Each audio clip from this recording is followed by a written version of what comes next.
You must be an extra with.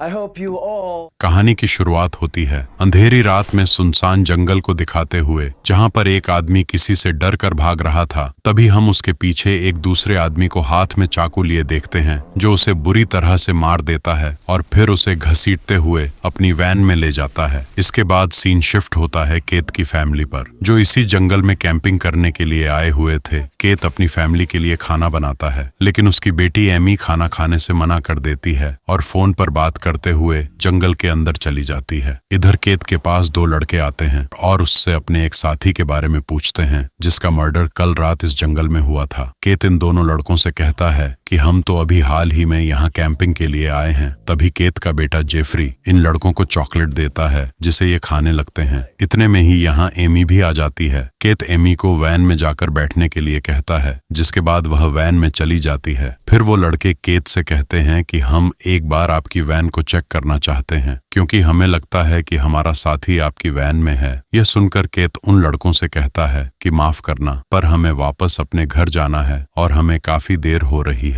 जिसके बाद वह लड़के यहाँ से चले जाते हैं और केत भी जल्दी जल्दी अपना सामान पैक करके अपनी फैमिली को लेकर यहाँ से जाने लगता है। अभी ये लोग आधे रास्ते ही पहुंचे थे कि वो दोनों लड़के इन्हें दोबारा मिल जाते हैं। दरअसल इनकी कार खराब हो गई थी। ये दोनों केत के पास आकर उससे लिफ्ट मांगते हुए कहते हैं कि हम दोनों में से किसी एक को लिफ्ट दे दो। इनमें से वर नाम के एक लड़के के हाथ में गन थी, जिसे देखकर केत की वाइफ कैथलीन काफी डर जाती है। पर केत कुछ सोचते हुए बिली नाम के एक लड़के को अपनी वैन में बैठा लेता है। बिली वैन में जेफरी को अपनी फैमिली के बारे में बताते हुए कहता है कि उसके घर में उसके अंकल और उनकी दो बेटियां रहती हैं और उसका घर यहीं पास के टाउन में है। इसी वक्त वो जेफरी के हाथ में एक नोटपैड देखता है, जिसे देखकर बिल्ली हैरान रह जाता है, क्योंकि ये नोटपैड उसके उसी दोस्त का था जो रात से गायब है। बिल्ली अभी अपने दोस्त के बारे में सोच ही रहा था कि तभी पीछे से जेफरी आकर उसके कंधे पर चाकू से वार कर देता है, जिस वजह से बिल्ली की मौत हो जाती है। और यहाँ पर हमें पता चलता है कि जिस फैमिली को हम अभी तक इनोसेंट समझ रहे थे, असल में यह एक सीरियल किलर्स की फैमिली है और यह सभी खतरनाक सीरियल किलर्स हैं। वहीं रात में जिस आदमी को जंगल में मारा गया था, उसका खून भी जेफरी ने ही किया था और कैंपिंग के दौरान केत ने जो खाना बनाया था वो उसी के मांस का था। यानी यह लोग सीरियल किलर होने के साथ साथ कैनिबल्स भी हैं, जो इंसानों के मांस को खाते हैं। लेकिन इनका पहनावा और रवैया देखते हुए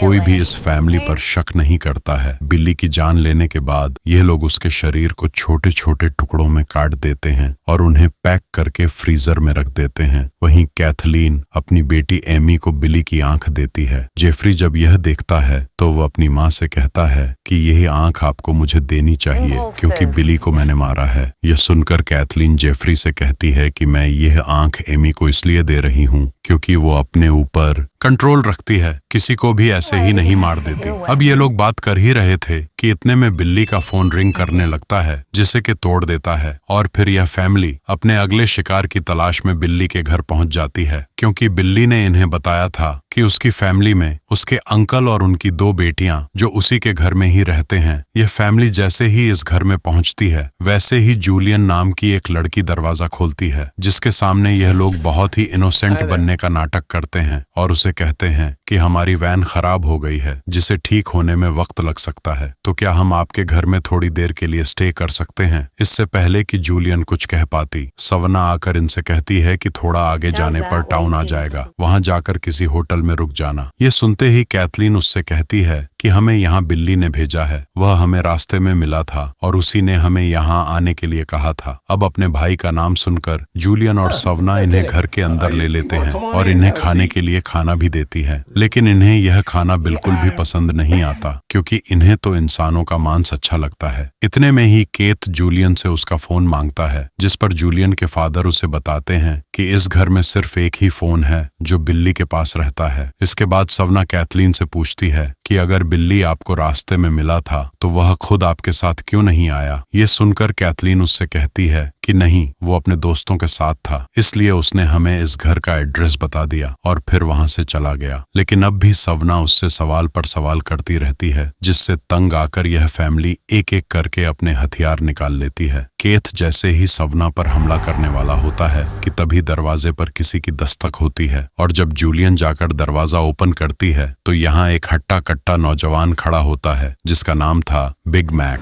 जो कि जूलियन का फियांसे था। बिग मैक को देखकर यह फैमिली थोड़ी सहम जाती है क्योंकि इन्हें पता चल चुका था कि बिग मैक से लड़ना या इसे मारना इनके बस की बात नहीं है, इसलिए ये लोग अपने अपने हथियार दोबारा छुपा लेते हैं। इसके बाद हम बिली के दोस्त वन को देखते हैं, जिसे ये लोग वहीं रोड पर छोड़ आए थे। वन बार बार बिली को कॉल करता है, लेकिन हर बार उसका फोन स्विच ऑफ बताता है। बीच रोड पर वन को अकेला खड़ा देख एक पुलिस वाला उसके पास आता है और उसे लिफ्ट ऑफर करता है, पर वन इसके साथ जाने से मना कर देता है। जिसके बाद वह पुलिस वाला यहाँ से चला जाता है और उसके जाते ही वन को वोमिट होने लगती है और यह वोमिट उसे उसी चॉकलेट की वजह से हो रही थी जो केथ के बेटे ने उसे खिलाई थी। इधर बिल्ली के घर में जब एमी वॉशरूम में जाती है तब धोखे से बिली की आंख जो कैथलीन ने उसे दी थी वो वॉशरूम में ही गिर जाती है और एमी को इसका पता भी नहीं चलता। एमी वॉशरूम से बाहर आकर सवना से ऐसे बात करती है जैसे वह एक कपल है। इतने में ही यहाँ जूलियन आ जाती है और इन दोनों से कहती है कि सोने का इंतजाम हो गया है। जिसके बाद सोने से पहले सवना सभी को पियानो प्ले करके दिखाती है, जिसे सुनकर एमी भी काफी इम्प्रेस होती है और फिर सभी लोग अपने अपने रूम में सोने के लिए चले जाते हैं। कैथलीन केस से कहती है कि हमें इस फैमिली को नहीं मारना चाहिए। दरअसल ये लोग सिर्फ उन्हीं लोगों को मारते थे जो बुरे काम करते थे। इन्होंने कभी हंसती खिलती फैमिली को नहीं मारा था और आज ये लोग ऐसा ही कुछ करने वाले थे। केथ कैथलीन से कहता है कि ये फैमिली भी दुनिया में बोझ है, ना ही इनका कोई स्टैंडर्ड है, ना ही कोई गोल है, इसलिए तुम इनके बारे में ज्यादा मत सोचो, सब ठीक हो जाएगा। इतना कहकर वो अपने बेटे जेफरी के पास जाता है और उससे कहता है कि जूलियन को तुम्हें मारना होगा, जबकि उसके फियांसे बिग मैक को मैं खुद मारूंगा क्योंकि वो एक स्ट्रांग मैन है। इसके बाद वो जेफरी से ये भी कहता है कि जब तक मैं कोई सिग्नल ना दूं तब तक तुम्हें कुछ नहीं करना है, वरना गड़बड़ हो सकती है और हमारा प्लान खराब हो सकता है। इधर एमी सवना के रूम में उसके अवार्ड्स देख रही होती है और उसे पता चलता है कि ये सब अवार्ड सन्ना ने तीरंदाजी में जीते हैं, यानी उसका निशाना बहुत ही अच्छा है। वही हम केथ का कुल्हाड़ी लेकर बिली के अंकल के रूम में जाते हुए देखते हैं। अंकल जब अपने कमरे में हलचल महसूस करते हैं तो वह चीखने लगते हैं, पर इतने में ही केथ उनके मुंह में कुल्हाड़ी मारकर उन्हें हमेशा हमेशा के लिए शांत कर देता है। इधर घर के बाहर जेफरी बिग मैक के ऊपर अकेला ही हमला कर देता है और उसके दोनों कंधों पर चाकू से वार करके उसे मार देता है। हालांकि केथ ने उसे यह सब करने से मना किया था, लेकिन जेफरी ने अकेले ही बिग मैक को ठिकाने लगा दिया। यह देखकर केथ काफी खुश होता है और इनाम के तौर पर उसे बिग मैक की जुबान काट कर देता है। वहीं हम एमी सो रही होती है, लेकिन सोने से पहले वह अपना चाकू निकालकर टेबल पर रख देती है और जब सवना सो जाती है तब वह उसके करीब जाकर उस पर हमला करने की कोशिश करती है, लेकिन सवना नींद में उसे धक्का दे देती है, जिस वजह से एमी का चाकू उसी को लग जाता है।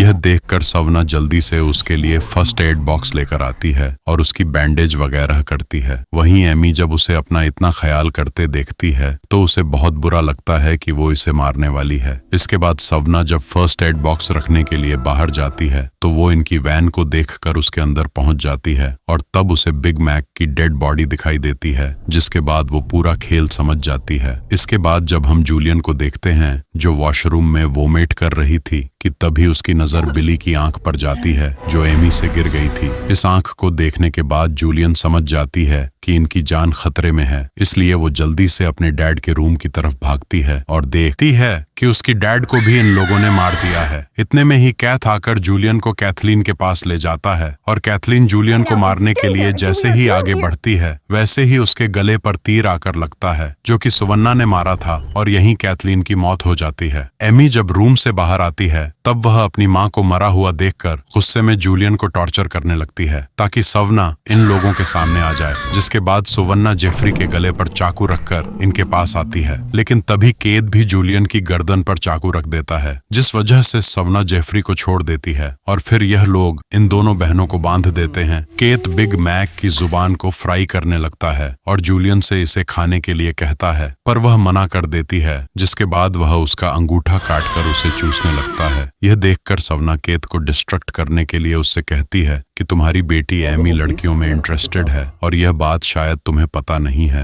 ये सुनकर केत गुस्से में एमी से लड़ने लगता है और मौके का फायदा उठाकर सवना जल्दी से एक फॉग स्पून केत की आंख में मार देती है, पर वो उस फॉग को बड़े ही आराम से निकालता है और उसमें लगी अपनी आंख को खा लेता है। इतने में यहाँ वन भी आ जाता है, जो कि बिल्ली का फोन बंद होने की वजह से समझ चुका था कि जरूर कुछ तो गड़बड़ है, इसलिए वह बिल्ली के घर आया था। वन जब केस से लड़ने लगता है, इधर जेफरी पूरे घर में मिट्टी का तेल डाल देता है और जब अंदर कमरे में आता है तब सुवन्ना उस पर हमला कर देती है और उसके मुंह पर गरम गरम पानी डालकर उसे गला दबाकर मार देती है। वहीं वन भी केत का मुकाबला करता है, लेकिन उससे हार जाता है क्योंकि केत ने उसके सर में चाकू मार दिया था, जिस वजह से उसकी मौत हो जाती है। यह देखकर जूलियन गुस्से में एक बड़े हथौड़े से केत के सर पर वार करती है, जिससे उसका सर पूरी तरह से कुचल जाता है और उसकी भी मौत हो जाती है। सवना और जूलियन दोनों बहनें एक दूसरे को देखती हैं कि तभी एमी आकर जूलियन को चाकू से मारकर उसे खत्म कर देती है और फिर सवना पर भी हमला कर देती है। ये देखकर सवना अपना तीर कमान उठाती है और एमी को मारने ही वाली होती है कि एमी जल्दी से घर से भाग जाती है। इतने में ही यहाँ पुलिस भी आ जाती है, जिन्हें असल में सवना ने एमी के फोन से कॉल करके बुलाया था, इसलिए पुलिस को लगता है कि एमी इनोसेंट है और सवना ने उसकी फैमिली को मारा है। इसी धोखे में पुलिस सवना को शूट कर देती है और फिर एमी मौका मिलते ही पुलिस पर हमला कर उसे भी मार देती है। साथ ही इस पूरे घर में आग लगाकर यहाँ से चली जाती है ताकि उसके खिलाफ कोई सबूत न बचे। और इसी के साथ ये मूवी खत्म हो जाती है। दोस्तों, आपको इस मूवी की एक्सप्लेनेशन कैसी लगी कमेंट सेक्शन में जरूर बताएं।